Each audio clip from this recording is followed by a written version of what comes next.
spontaneous combustion.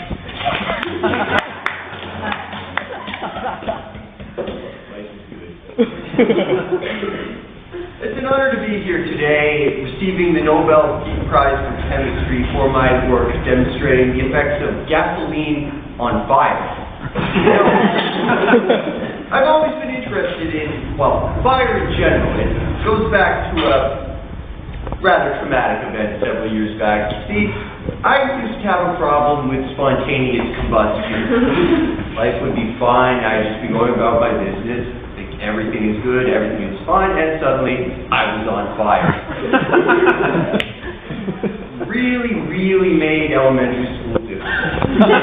So on the upside, we did have a pretty nice playing field for the fire drills, so that did win me a few friends on that side of things, and in the long run, it wasn't the worst of all. But I always wanted to know, why spontaneous combustion? What led me to have this happen?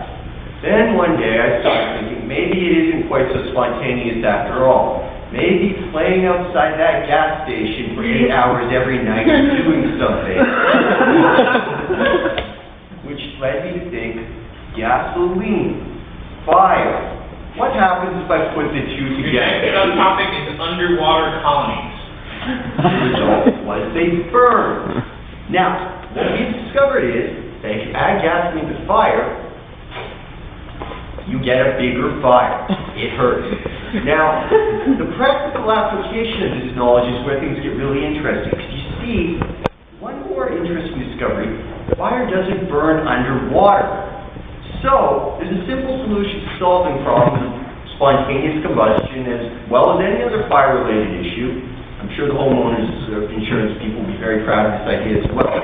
You see, undersea colonies are under the water. Therefore, fire can't burn there. This is the way of the future and the solution to all those who have been plagued by spontaneous combustion throughout their lives. For you see, under the sea, I haven't seen The Little Mermaid. Not remember the rest of the words, but if a singing crab can make it sound convincing, it must be worthwhile. The next topic is X-ray vision.